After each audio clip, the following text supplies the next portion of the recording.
안녕하세요. 아들 둘을 키우고 있는 40대 중반 가장입니다. 최근 아내와 가장 많이 하는 말이 우리 아들 녀석들 언제 저렇게 컸냐는 말이에요. 한창 어릴 때는 언제 키우나 했는데 어느덧 초등학생이 된 두 아들을 보고 있으면 잘 커져서 참 고마울 뿐입니다. 두 아이의 학부모로서 요즘 시대는 애들 키우기 참 힘든 세상인 것 같아요. 요즘은 애들끼리도 거주 중인 아파트나 입고 있는 옷을 보면서 계급을 나눈다고 하죠. 근데 따지고 보면 애들이 뭘 알고 잘 사는 친구, 못 사는 친구 이렇게 나눠가면서 놀까 싶은 생각이 듭니다. 아마도 친구 입고 있는 옷이나 아파트를 보면서 사귀려는 애는 부모가 집에서 저런 식으로 자주 말을 했으니까 저렇게 된 거라고 믿어요. 지금은 형과 이혼하고 완전 남남이 됐지만 쭉 지켜본 입장에서 그때 형수만큼 속물 같은 인간은 없었어요. 오죽하면 형도 이혼 직전에 저런 여자랑은 단 1초도 더 못 산다 이런 말을 했겠습니까? 형과 형수는 정말 부족할 것 없이 시작한 결혼이었어요. 어릴 때부터 저와 달리 유독 똑똑했던 형은 대기업 직원이었죠. 어릴 적부터 형은 공부에 뛰어난 소질을 보여서 부모님의 기대와 사랑을 한 몸에 받고 자랐답니다. 저는 똑똑한 형한테 공부로 밀리기는 했지만 그래도 나름대로 손재주가 좋아서 기술을 배우며 컸습니다. 어릴 때부터 성향이 완전 달랐던 형과 저는 커서도 일하는 분야가 달랐습니다. 형과 다르게 저는 일반 회사에서 기술직으로 일하고 있었죠. 제가 이렇게 살 수 있는 건 아마 제가 공부를 좀 못해도 저를 타박하지 않고 지켜봐준 부모님 덕분이라고 생각해요. 제가 자식들을 키워보니까 부모님들의 교육 방식이 현명했다는 생각이 들어요. 그래서 저는 형이 대기업에 입사할 때도 정말 진심으로 축하해줬습니다. 그리고 제가 형과 달리 일반 회사에서 기술직으로 일하는 걸 부끄러워하거나 자격지심을 가졌던 적도 없습니다. 저희 형제는 서로 어떤 일을 하더라도 서로에게 진심 어린 조언과 응원을 할 수 있는 사이였죠. 제가 사회에 나와보니까 형제끼리 우애 좋은 사이로 지낸다는 게 흔한 일은 아니었어요. 특히 아버지가 친할아버지한테 물려받은 재산이 많아서 넉넉한 편이었죠. 형이 결혼할 때 아버지가 미리 재산을 물려주셨는데 그때도 서로 조금 더 받고 덜 받고 이런 거에 싸우지도 않았습니다. 아마 부모님이 똑똑한 형과 저를 비교하면서 키웠다면 형제 싸움이 날 수도 있었을 텐데 저희 형제는 그런 걱정은 없었죠. 그렇게 형 결혼 후 제가 30이 됐을 때 아버지는 지병으로 세상을 떠나고 말았습니다. 그때 보험금을 많이 받아 혼자 남은 어머니 생계 걱정은 없었죠. 갑자기 생긴 아버지의 빈자리에도 저희 형제는 너나 할 것 없이 어머니를 챙겼습니다. 그 당시 형수는 미용실을 운영하고 있었는데 한창 직원을 늘려가며 규모를 확장해 나가고 있었어요. 그 후 저는 형이 결혼하고 2년 뒤에 지금의 아내와 결혼을 했고요. 그때 형수가 제 아내를 처음 봤던 날 저한테 와서 이런 말도 했어요. 여자는 여자가 봐야 딱 안다고 하잖아요. 제가 보니까 참하고 좋은 사람 같아요. 도련님 은근히 사람 볼 줄 아네요. 아내를 처음 본 형과 형수는 인상도 좋고 성격도 좋은 것 같다며 칭찬 일색이었습니다. 그 당시 아내는 일반 회사에 다녔는데 고등학교를 졸업하고 바로 취업했던 회사였어요. 그래서 월급도 많지 않았는데 알뜰하게 돈도 잘 모으는 사람이었죠. 돈을 수억을 벌어도 낭비가 심한 사람은 돈을 못 모은다고 하지 않습니까? 아내는 200만 원을 벌더라도 80%는 저금하고 남은 돈으로 생활하는 사람이었어요. 저는 이런 현명한 아내의 모습이 참 좋았습니다. 그렇게 저까지 다 장가 보내고 나니까 어머니는 이제 할 일 다 끝난 것 같다며 좋아하셨어요. 하지만 문제는 형과 제가 결혼한 후부터 벌어지기 시작했답니다. 형제끼리는 안 싸우는데 그렇게 며느리들 사이에 묘한 신경전이 있는 거예요. 처음에는 아무도 눈치를 안 주는데 왜 며느리들끼리 신경전을 하고 있나 의아했는데 가만 보니까 형수가 싸움을 걸고 있는 겁니다. 형수는 4년제 대학교도 졸업했고 시댁도 잘 사는 편이었어요. 저도 처음에는 형수가 어느 대학을 나왔는지까지 몰랐는데 제가 어쩌다 알게 됐는 줄 아십니까? 글쎄, 제 아내가 결혼 후 첫 명절이었는데 제사 준비를 하고 있는데 형수가 아무것도 안 하고 옆에서 이거 해라 저거 해라 말만 하고 있는 거예요. 그러더니 음식 준비를 하던 아내를 보며 말했습니다. 동서, 대학교 어디 나왔어? 저요? 갑자기 그건 왜 물어보세요? 그냥 궁금해서 그렇지. 내가 동서에 대해 아직 아는 것도 별로 없잖아. 저 대학교 안 나왔어요. 고등학교 졸업하고 지금 회사로 바로 취업한 거라서요. 그럼 고졸이야? 고등학교 졸업하고 바로 취업한 거 보면 고등학교도 상고 뭐 이런 데 나왔어? 네, 저 회계 자격증이 있어서 격리로 취업했어요. 형님은요? 난 4년제 대학교 졸업했지. 나 태어나서 고졸 처음 봐. 와, 말로만 들었지. 진짜 고졸이 있었구나. 부모님이 대학 가라는 말 안 했어? 그때 형수는 정말 신기한 거라도 본 듯 아내한테 고졸을 처음 본다는 말을 하는 거예요. 아내는 고졸이 그렇게 신기할 일인가 의아한 표정을 짓고 있었습니다. 그런데 갈수록 형수가 좀 무례하게 구는 것 같았어요. 솔직히 처음에는 고졸 신기해하는 것도 처음 들어서 그럴 수 있겠지 생각했는데 하루 종일 형수가 고졸 타령을 하는 겁니다. 특히 제사 다 지내고 아내가 다 같이 먹을 저녁을 준비하려는데 형수가 아내한테 이렇게 말하는 거예요. 하루 종일 음식 만들고 안 지겨워? 그냥 나가서 먹자. 뭘 구질구질하게 제사 음식을 먹으려고 준비를 하고 있어. 제사 끝나면 가족들이랑 제사 음식으로 같이 밥 먹어야죠. 외식은 내일 해도 되는데 굳이 뭘 지금 나가려고 하세요. 오늘은 제사도 지냈는데 식구들이랑 그냥 단촐하게 먹어요. 뭐야, 고졸이 지금 나 가르치려고 드네? 그리고 내가 동서보다 손윗 사람인데 웃긴다 정말. 그때 주방에서 두 사람이 하는 대화를 듣고 저와 형, 어머니까지 모두 깜짝 놀랐습니다. 특히 형수가 고졸이 가르치려 든다는 말에 잘못 들은 줄 알았어요. 아내는 형수의 말에 화가 났는지 목소리를 높이며 말했습니다. 형님, 여기서 고졸이 왜 나와요? 그리고 오늘 음식 만드는 내내 형님 한 것도 없잖아요. 그게 뭐 어때서? 그래서 내가 외식하자고 하잖아. 밥 산다니까?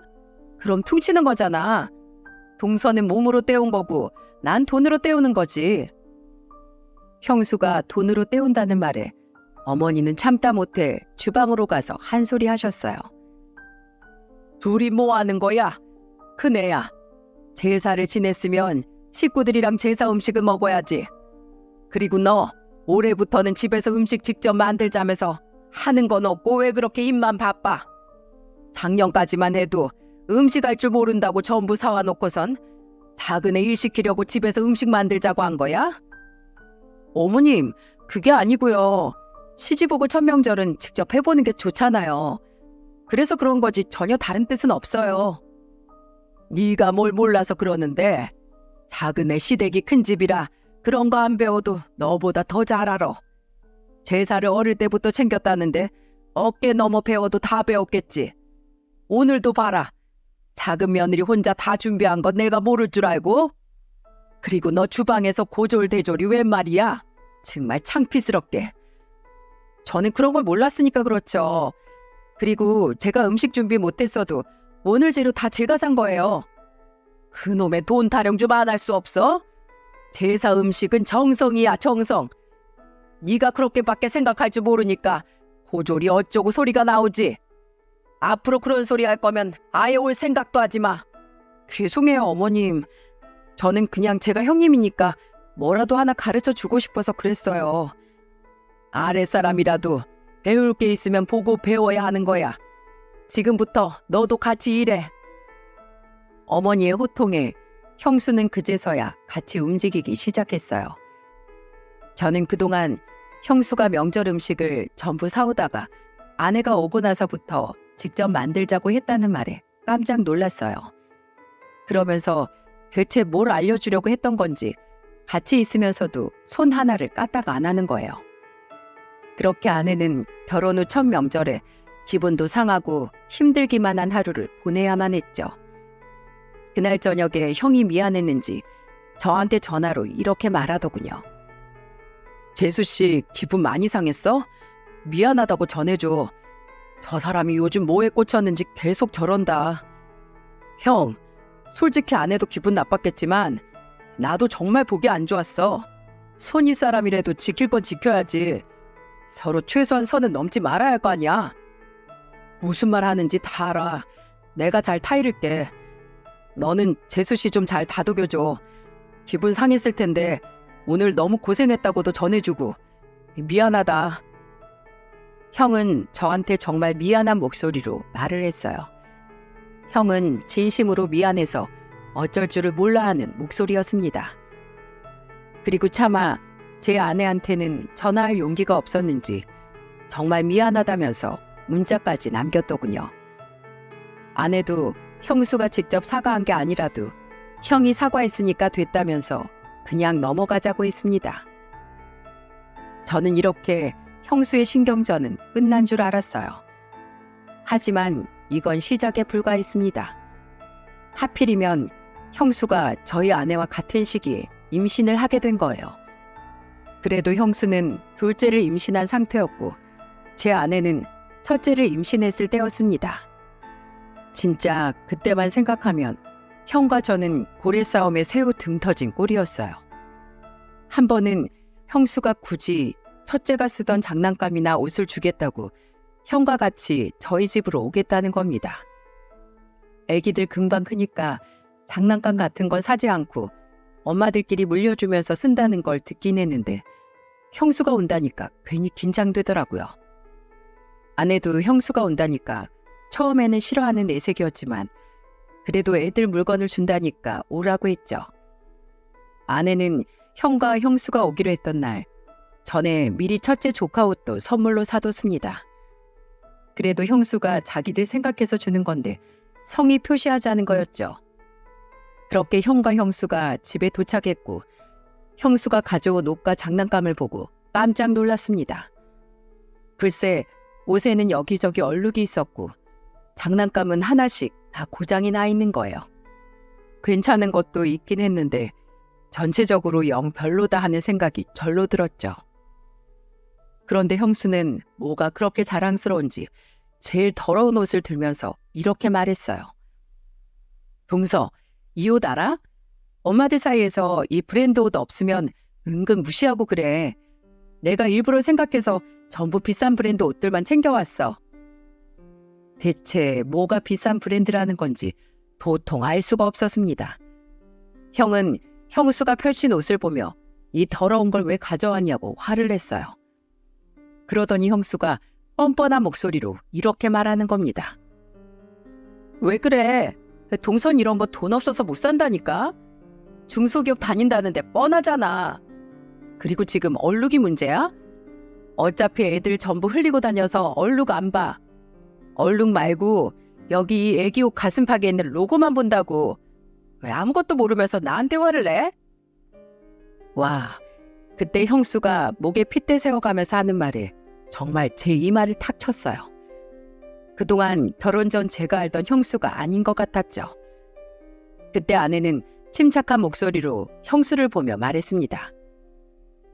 형님, 신경 써주신 건 감사한데 저는 그런 브랜드 이런 거 관심 없어요. 그리고 저는 얼룩진 비싼 옷보다 그냥 깔끔한 옷 입힐래요. 동서, 내가 첫째 키워봐서 하는 말인데 그런 거 동서는 관심도 없다고 해도 다른 사람들은 그런 걸로 동서 애를 판단한다니까. 이런 브랜드 로고 없는 옷 입고 가면 애가 거지 취급당한다고. 형님, 애들 옷으로 함부로 애들 판단하는 사람들이 이상한 거지 제가 이상한 거예요? 저는 형님이 저한테 이렇게까지 하는 이유를 모르겠어요. 아유, 됐다 됐어.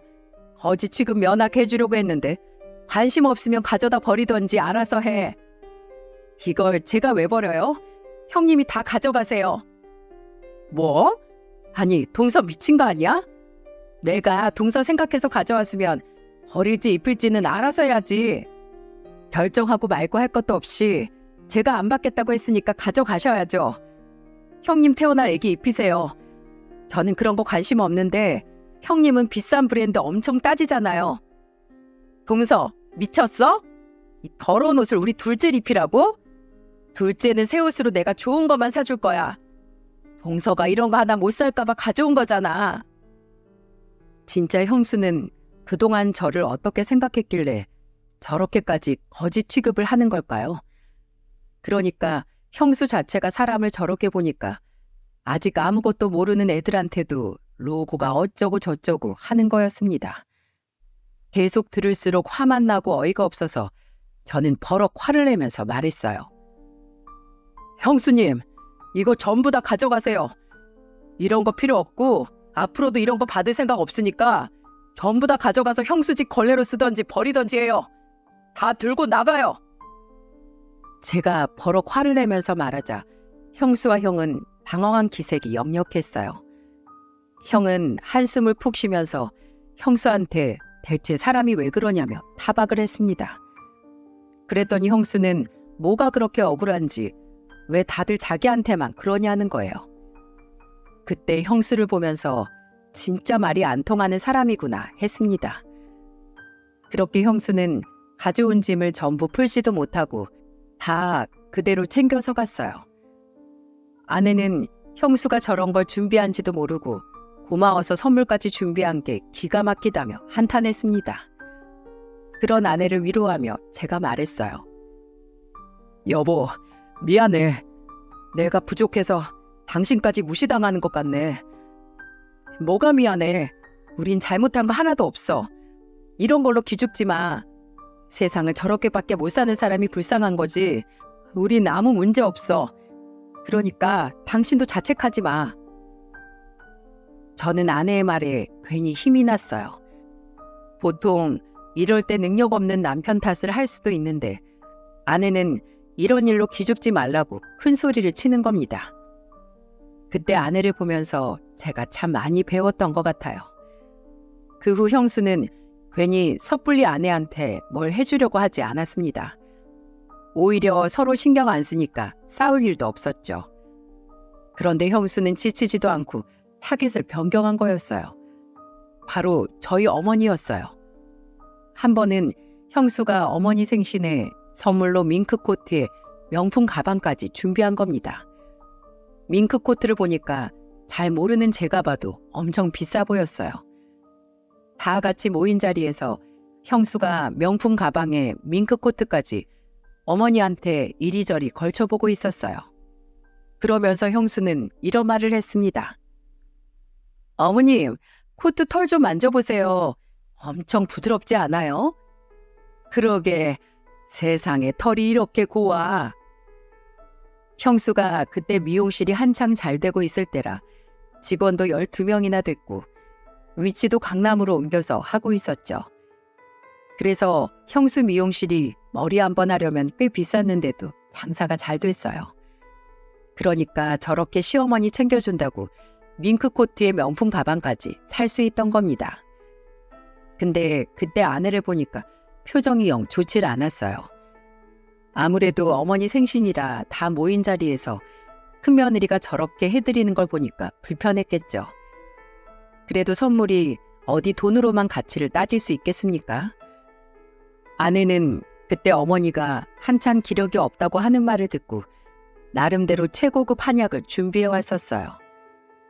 저는 아내가 머뭇거리길래 제가 직접 아내가 준비한 선물을 꺼내서 어머니께 드리면서 말했죠. 이야, 우리 엄마 오늘 배 타셨네. 큰며느리는 옷이랑 가방 선물해주고 둘째 며느리는 한약 지어왔어. 세상에, 안 그래도 내가 잔병치레 많아졌다고 했더니 둘째 며느리가 그걸 기억했네. 쟤가 저렇게 섬세해. 어머니는 아내가 준비한 선물을 받으시고 지나가는 말로 했는데 그걸 듣고 이렇게 준비했냐며 칭찬을 아끼지 않으셨어요. 저는 아내가 형수 선물에 기가 죽어 못 꺼내길래 제가 대신 나섰죠. 그랬더니 아내도 어머니 반응에 기분이 좋았는지 슬며시 웃더라고요. 그러면서 아내는 신이 난 듯 어머니를 보며 말했습니다. 어머님, 제가 가서 물어보니까 요즘 어머님 나이대 많이 드신다고 하더라고요. 드셔보시고 괜찮으면 앞으로 계속 사다 드릴게요. 고마워. 내 친구도 여기서 한약 챙겨 먹던데 나도 가서 며느리가 사줬다고 해야겠네. 아내는 어머니 반응에 안도의 한숨을 내쉬었어요. 저도 다행이다 싶은 그 순간 형수는 어머니가 아내 선물에 좋아하니까 갑자기 이런 말을 하는 거예요. 아, 어머님 요즘 몸이 안 좋으셨어요? 그럼 저랑 한의원 가셔서 한의사한테 진료받고 약 지으면 되죠. 이렇게 파는 건 솔직히 좋은 거 하나도 모르겠던데요. 그냥 돈만 받고 장사하는 거잖아요. 그리고 이거 뭐 얼마나 한다고 그러세요? 제가 유명한 한의원으로 알아볼게요. 그거는 버리세요. 형수는 갑자기 어머니한테 아내 선물을 버리라고 하는 거예요. 그때 저는 화가 불쑥 나 형수를 보며 말했습니다. 형수님, 왜 선물을 버리라 말아 하세요? 형수님이 받은 선물도 아니잖아요. 그냥 저는 더 좋은 걸 해주려고 그런 거죠. 그래도 선물 준 사람이 바로 옆에 있는데 그렇게 말하면 어떡해요? 원래 이렇게 무례했어요? 제가 언성을 높이면서 말하자 어머니는 저를 말리시더니 곧 형수를 보며 말했습니다. 큰애야, 너는 꼭 그렇게 잘 나가다 말로 한 번씩 이를 그르치고 그러니 이런 비싼 선물 사오기 전에 넌 그 생각부터 다시 고쳐 먹어. 잘하고도 욕먹는다는 말이 이래서 나오는 거야. 어머니는 형수를 다그치며 말했습니다. 진짜로 늘 형수는 꼭 저렇게 잘하다가 말로 한 번씩 사람 기분 나쁘게 하는데 도 같은 사람 같았어요.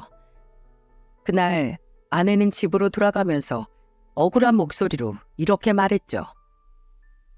형님이 저렇게 선물 공세를 하니까 난 대체 뭘 해야 될지 모르겠어. 신경 쓰지 마. 그래도 형수님 저렇게 선물만 할 줄 알지. 당신처럼 어머니 찾아가서 같이 밥 해 먹거나 같이 대화도 잘 안 해. 맨날 바쁘다고 하면서 절대 안 온다니까. 엊그제도 엄마가 나한테 당신이 와서 다리도 주물러주고 어깨도 주물러주고 갔다면서 엄청 좋아하셨어. 우리 어머니 그런 비싼 선물보다 찾아와서 같이 있어주는 걸 더 좋아하셔. 제 말에 아내는 다시 안심하는 듯 했어요. 하지만 그날은 아내가 옆에 있는데도 대놓고 선물을 버리라고 했던 형수를 두고 볼 수가 없었습니다. 그래서 저는 형한테 전화를 걸어 따로 만나자고 했어요. 따로 만나서 허심탄회하게 이야기를 하자고 했죠. 그날 둘이 소주를 한 잔씩 하면서 제가 형한테 넌지시 이렇게 말했습니다. 형, 내가 아무리 생각해도 형수 말이 너무 심한 것 같아. 아까 낮에 일도 그렇잖아. 선물 준 당사자가 버젓이 옆에 있는데 선물 버리라는 말을 어떻게 그렇게 쉽게 할 수 있어? 미안하다. 내가 그렇게 조심하라고 해도 성격을 못 고쳐. 내가 정말 너랑 재수 씨 볼 면목이 없다. 형한테 사과 듣자고 하는 말 아니야. 어지간하면 여자들이 이래 신경 쓰고 싶지 않은데 해도 너무하니까 하는 소리야. 무슨 말인지 다 알아. 아내가 강남에 미용실 옮기더니 요새 더 기고만장해졌어. 나도 다 알고 있으니까 좀만 참아줘. 정재야, 형이 미안하다. 형은 난감한 얼굴로 저한테 사과를 하는 거예요. 착했던 형은 늘 이렇게 중간에서 큰 싸움으로 번지지 않게 하려고 먼저 사과하는 사람이었죠. 가만 보면 형도 중간에서 노력을 많이 하고 있었어요. 문제는 안에서 새는 바가지 밖에서도 샌다고 말려도 말려지지 않는 형수가 문제였죠. 이렇게 12년을 요절복통 형수의 허영과 사치를 보면서 살았습니다. 제 아내는 득도를 했는지 어지간한 형수 말에는 콧방귀도 안 꼈어요. 처음 시집 왔을 때야 못 모르고 당했지만 이제는 아들도 둘이나 키우고 있었고 첫째는 초등학교에 입학했을 때였습니다. 그런데 문제가 저희 첫째 아들과 둘째 조카가 동갑이라 문제가 생기기 시작했어요. 형수가 둘째를 사립초등학교로 보냈고 저희 아들은 국립초등학교로 진학을 했죠. 그런데 형수가 보낸 사립학교는 학비가 1,000만 원에서 2,000만 원 정도 하는 곳이었던 겁니다. 진짜 입이 떡 벌어지는 금액이었어요. 저희 부부는 아내가 아이들을 낳고 애 봐줄 사람이 없어서 회사를 그만둬서 솔직히 조금 빠듯할 수밖에 없었거든요. 그런데 형수는 가사 도우미까지 고용해서 애들을 돌봐주고 있던 거예요. 자식 키우는 일이야 다 형편껏 하는 거니까 아내와 저는 대수롭지 않게 생각했죠. 그런데 한번 어머니 집에 전부 모였던 날 형수는 가관이었습니다. 큰애가 어머니 집에서 밥을 먹다가 밥풀을 조금 흘렸던 것 같아요.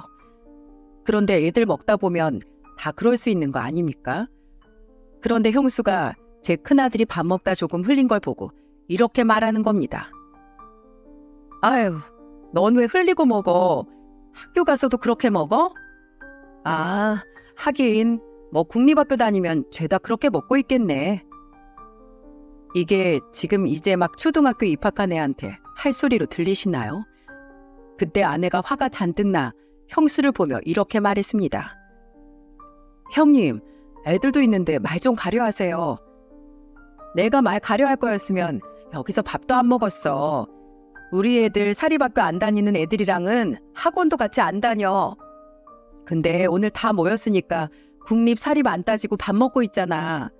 근데 내가 말까지 가려야 되는 거야? 그런 거 형님은 대체 왜 따지시는데요? 사립학교에 비싼 학비 들여서 잘 배우라고 보내놨는데 괜히 국립학교 다니는 애들이랑 엮이면 수준 떨어지잖아. 요즘은 부모 재력이 애들 교육 수준 판가름하는 거 몰라?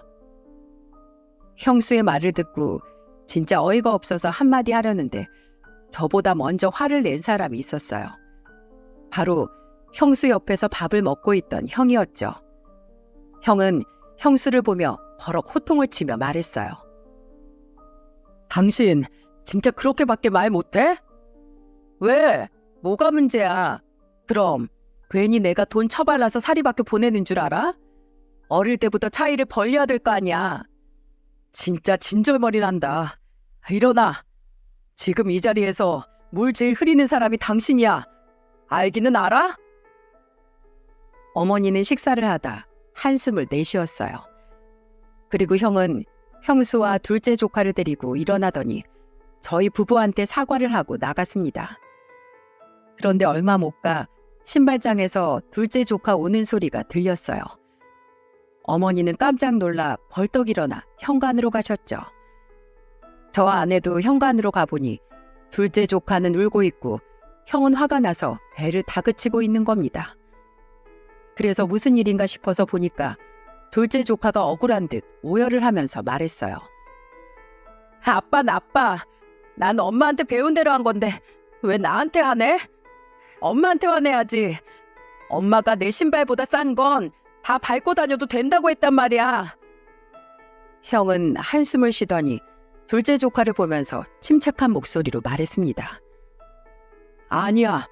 다른 사람 물건 그렇게 막 밟는 거 아니야, 세준아. 네 물건이 소중하면 다른 사람 물건 소중한 것도 알아야 하는 거야.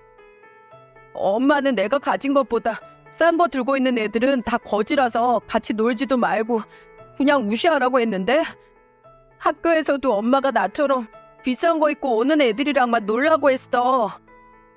그때 어머니는 형수를 보며 이렇게 말했어요. 너 참 대단한 거 가르친다. 그러려고 비싼 학비 들여서 사립학교 보냈니? 아유, 내 참 세상 말세야. 형수는 고개를 푹 숙이고는 아무런 말도 못하더라고요. 가만 보니까 둘째 조카가 집에 가다 제 아들 신발을 모두 밟아버린 겁니다. 진짜 어이가 없지 않나요? 좋은 교육 가르치겠다고 사립학교 보내는 사람이 집에서는 물건으로 사람을 가려 사귀게 만드는 법을 알려주고 있던 겁니다. 그때 형은 저희한테 애들 신발을 가져가서 직접 세탁해 오겠다며 말했어요. 아마 형은 너무 미안해서 세탁비를 주지도 못하고 직접 세탁해 오겠다고 한 게 뻔했습니다. 그러자 어머니는 형수를 나무라며 말했어요. 예, 큰애야. 네가 손수 빨아와. 네가 손으로 애들 신발 빨고 있는 거 사진 찍어서 꼭 가져와라. 형수는 어머니 말이라면 뻔뻑 죽는 사람이었고 그날 결국 밥 먹으러 왔다가 일만 가져간 꼴이었죠. 그날 어머니는 저희 애들한테 새 신발을 선물로 사주셨어요. 애들이 기뻐하니까 다행이었지만 저와 아내는 이미 기분이 잔뜩 상해 있었습니다. 며칠 후 세탁된 신발을 형수가 들고 와 저희 부부에게 사과를 하더군요. 진짜 이렇게 사는 것도 지긋지긋하다 싶을 즈음 집안에 큰 사건이 벌어졌습니다. 시작은 어머니가 형네 부부와 저희 부부를 집으로 부르면서 시작됐죠. 그때 형은 출장 중이라 같이 오지 못하고 형수만 오게 됐어요. 저희가 가니까 어머니가 심각한 얼굴을 하고 앉아 계신 겁니다. 저희는 어머니가 입을 열기만을 기다렸어요. 잠시 후 어머니는 충격적인 말을 털어놓으셨습니다. 내가 요즘 몸이 허약해져서 병원에 좀 갔었어. 근데 가보니까 내가 심각한 병에 걸렸다는구나. 저는 어머니의 말에 한 대 얻어맞은 기분이었어요. 그래서 어머니를 보고 다급하게 말했습니다. 그게 무슨 말이에요? 그럼 병원에 입원하고 수술받을 준비를 해야죠. 아니야. 나이가 들어서 수술도 힘들 것 같다는구나. 나 너무 무섭다. 아직 너희들 곁을 떠나고 싶지 않은데 어떡하니? 그렇다고 수술도 못하는 상황에 병원에 산송장처럼 누워서 죽을 날만 기다리고 싶지 않다. 얼마 전부터 아프다는 어머니의 말이 떠올랐어요. 먹고 살기 바빠서 같이 병원도 못 가드린 게 한이었습니다. 그때 아내는 아이들이 좀 커서 돈 벌겠다고 마트 계산원으로 일하고 있었어요. 그래서 아내도 자주 어머니를 찾아뵙지 못했다며 눈물을 흘렸습니다. 그때 형수도 이게 무슨 날벼락이냐면서 어머니를 안고 오열했어요. 그런데 그때 어머니가 눈물을 닦으면서 저희를 보고 이렇게 말했습니다. 그래서 내가 너희한테 부탁할 게 있어서 불렀어. 너희들 중에 누가 날 모실래?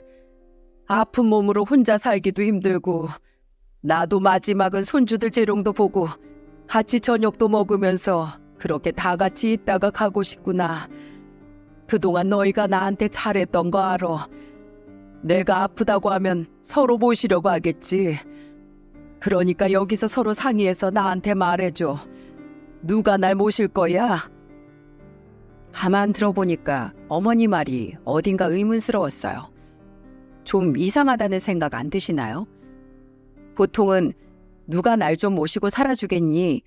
이렇게 물어보는 게 보통인데 어머니는 누가 날 모시고 살 거니? 거의 두 집안 중 한쪽에서 선택하라는 통보였어요. 그런데 그만큼 며느리들이 어머니께 잘했으니까 저렇게 말씀하시는 거였어요. 평소에 형수와 아내가 어머니께 각자 방식대로 잘하긴 했었죠. 그러니 어머니 입장에서는 충분히 저런 생각을 하실만 했어요. 그런데 그때 형수가 우물쭈물하더니 어머니를 보면서 이렇게 말했습니다. 어머님, 진짜 저는 누구보다 모시고 싶은데 알다시피 제가 일도 바쁘고 사업도 계속 확장하고 있잖아요. 그러니까 무슨 말이냐면요. 직원 월급에 임대료에 저도 허리가 휘어요. 그리고 애들도 한창 학원 다니면서 공부할 때라 피곤해서 재롱도 안 부리고요. 그리고 병원 다니려면 저희보다는 동선의 집이 더 편할 것 같은데요. 이거 완전 본인은 못 모신다는 말을 돌려 하는 말 아닙니까? 그전에는 온갖 선물 사다 주면서 어머니한테 알랑방구를 끼더니 어머니 아프다니까 집은 안 된다는 겁니다. 너무 속보이는 형수 태세 전환에 어머니도 눈치챘는지 눈을 흘겨보며 말하셨어요. 한마디로 이 병든 노인네는 못 모시겠다는 거네. 신경 쓸 거 많고 돈이나 잡아먹는 하마 될 것 같다. 이거야? 제 말은 그게 아니고요. 다 어머님 생각해서 편히 쉴만한 곳은 동서집이라는 거죠. 형수 태도에 진짜 어이가 없었습니다. 가만 보니까 형수는 선물 사다 주는 건 쉬웠지만 자기 시간을 내어가면서 뭘 하려는 사람이 아니었어요. 그런데 그때 아내가 어머니를 보며 큰 소리로 말했어요. 어머님, 저희 집으로 모실게요. 어차피 형님은 기대도 안 했어요. 어머님도 아시잖아요.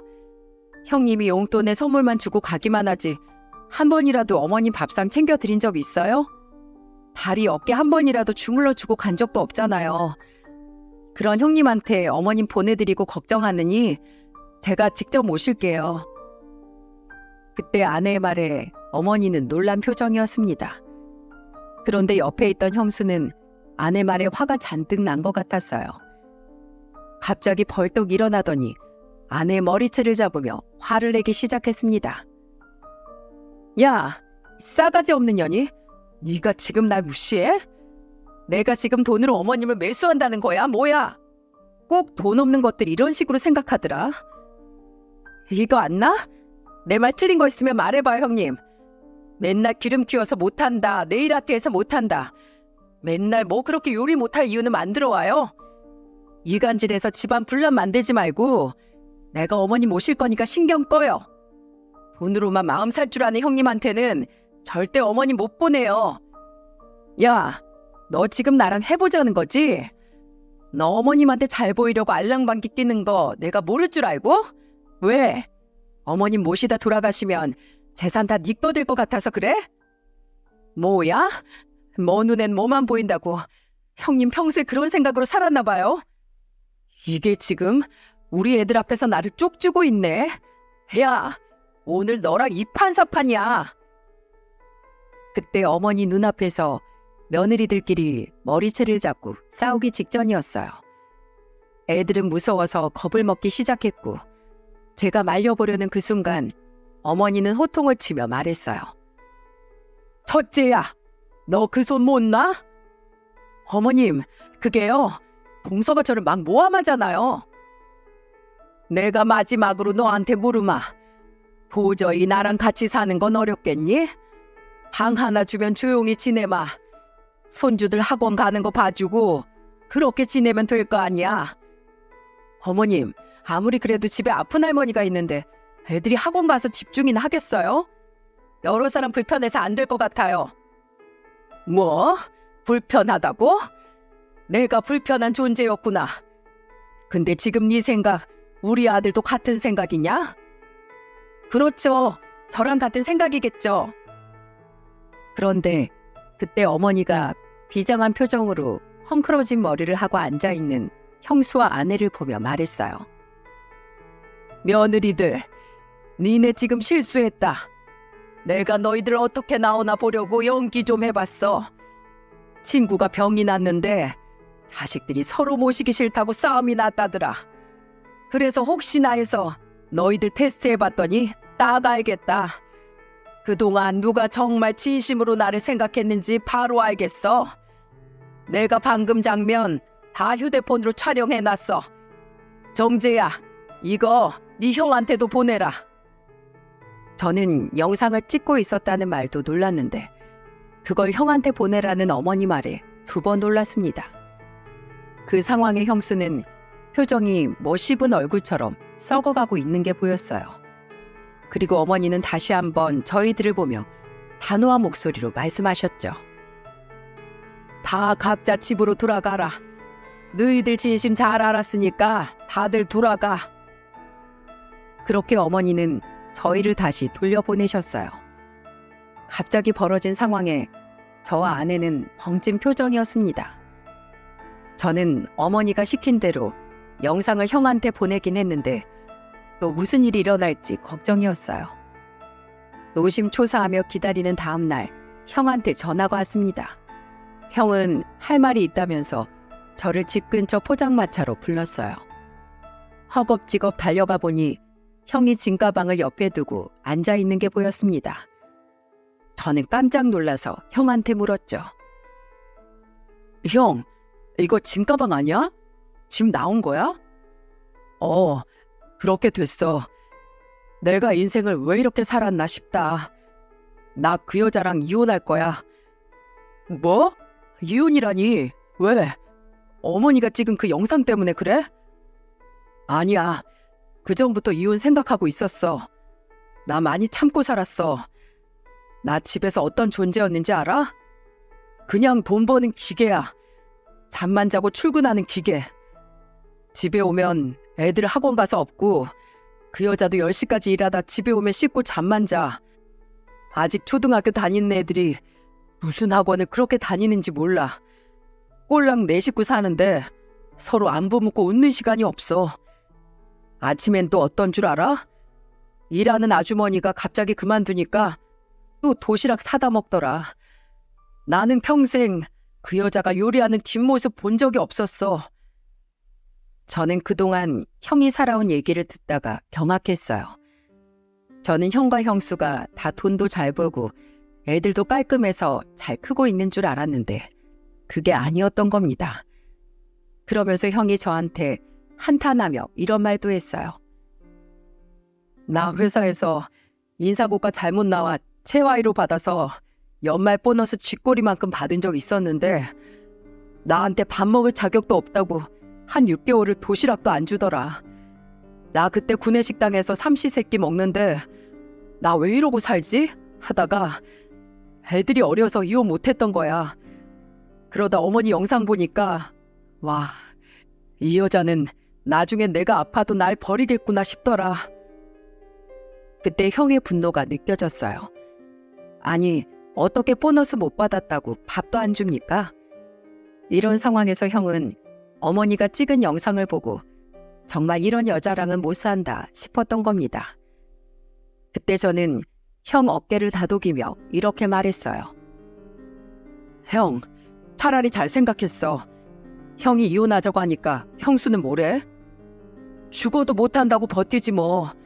그래서 아이 짐도 싸서 나온 거야. 어디서 지낼 거야?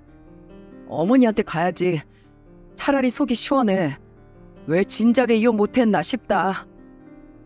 형은 오랜만에 속이 다 시원해 보였어요. 그동안 마음고생을 많이 했던 것 같아 보였습니다. 그러다가 술을 한 잔씩 하는 형은 충격적인 이야기도 털어놨어요. 야, 네 형수 예전에 운전하면서 휴대폰 하다 사람 친 적도 있다? 그때 합의를 했으니까 망정이지 세게 쳐서 사람이 튕겨나갔다니까? 저 여자 언제 사고 쳐도 제대로 칠 여자야. 사춘기 애 데리고 사는 것도 아니고 노심초사하면서 사느니 이혼이 100번 낫다. 그날 형의 말에 저는 그때라도 이혼을 결정해서 다행이라고 생각했어요. 정말 형 말대로 언젠가 큰 사고 칠 사람이었죠. 이 정도면 저희 어머니가 형 인생 구해주신 거 아닌가 싶을 정도였다니까요. 그 후 형은 어머니 집에 머물며 이혼 소송을 시작했답니다. 왜냐면 형수가 끝까지 자기는 이혼 못한다고 버티고 있었거든요. 조카들이 어려서 소송은 꽤 긴 시간 동안 이어졌습니다. 그런데 한 번은 형수가 소송 중에 자기는 이혼 못한다고 화를 내면서 전화한 적이 있었는데 우연히 어머니 집에 갔다가 깜짝 놀랐어요. 형수가 형한테 악을 쓰며 이렇게 말하는 겁니다. 야, 내 눈에 흙이 들어와도 내 인생에 이혼은 없어. 지금껏 우리 집안에 이혼한 사람도 없었고 지금 이혼하면 내 커리어 박살나는데 내가 순순히 이혼할 것 같아? 그러니까 괜히 돈 낭비 시간 낭비하지 말고 애들 클 때까지만 각방 쓰고 살자. 이혼 안 하겠다는 이유가 정말 웃기지 않나요? 커리어와 이혼 딱지 붙은 가족이 없으니까 이혼을 못 하겠다는 거예요. 보통은 애들 생각해서라도 못 한다고 하지 않습니까? 그동안 아빠 없는 애들 만들기 싫어서 이혼을 미루던 형은 저 여자의 말에 귀가 막혔다고 했어요. 형은 결국 그동안 이혼 못한다면서 문자와 전화로 헛소리하는 것까지 전부 증거로 제출했습니다. 그래도 다행인 건 아직 우리나라 법은 호락호락하지 않았는지 증거를 제출하고 나니까 6개월 만에 형은 긴 싸움을 끝내고 자유가 됐어요. 지금은 어머니 집에서 출퇴근하면서 잘 살고 있습니다. 어머니는 가끔 자기 때문에 이혼한 것 같다면서 한탄하세요. 그때마다 형은 어머니께 이렇게 말합니다. 아들 인생 시궁창에서 구해놓고 왜 그러세요? 어머니 덕분에 나 지금 살도 포동포동하게 찌고 살만해졌어요. 앞으로 이렇게 평생 같이 살아요. 어머니는 그런 형을 보면서 웃으시고는 하죠. 확실히 형이 예전보다 밝아진 데다 장난도 늘었습니다. 비록 양육권은 그 여자한테 뺏겼지만 양육비라도 보낼 수 있어서 다행이라고 말했죠. 그런데 이제 끝났다 싶을 때 정말 어이없는 일이 생겼어요. 글쎄 그 여자가 애를 못 키우겠다고 양육권을 포기한 겁니다. 그래서 지금은 형이 애들을 데리고 어머니 집에서 키우고 있죠. 알고 보니까 그동안 조카들은 그 여자 친정에서 키우고 있던 거예요. 그런데 친정에서도 이제 애들 못 봐준다고 하니까 양육권을 포기한 거 있죠? 진짜 끝까지 이기적인 인간이네요. 얼마 전 그 여자 소식이 우연히 들렸는데 글쎄 마스크 시국 때 미용실이 이미 망했다는 소식이었습니다. 그 미용실 강남에 있어서 가격이 엄청났는데 당연히 망할 수밖에 없었죠. 정말 듣던 중 반가운 소식이었어요. 이제는 어디서 돈으로 잘난 척 못하겠죠? 이래서 가정교육이 중요하다고 하나 봐요. 그때 조카들이 물건이나 돈으로 친구를 가려 사귀었는데 요즘 어머니의 밥상머리 교육 받으면서 여러 친구들과 잘 지내고 있습니다. 저희 애들이랑도 정말 잘 놀고 있어요. 아내도 그런 조카들 보면서 다행이라고 말할 정도랍니다. 조카들 소풍 가는 날이면 김밥도 싸주고 저희 애들처럼 잘 챙겨주는 아내를 보면 장가 한번 잘 갔다 싶네요. 옛말에 새도 제 보금자리는 사랑한다는 말이 있죠. 새도 자기 가정을 사랑한다는데 사람이 가정을 뒷전으로 보면 되겠나요? 뭐든 가정이 평안해야 바깥일도 잘 되는 것 같습니다. 이제는 형도 이혼하고 새로운 삶을 찾았으니 이제 제대로 된 보금자리를 가꾸기를 바랄 뿐이에요. 제 사연을 들어보니 모든 시작은 가정에서 시작되는 것 같지 않나요? 그러니 가족들과는 서로 힘이 되는 말만 해주며 지내길 바랄게요. 제 사연은 여기까지입니다. 들어주셔서 정말 감사드려요.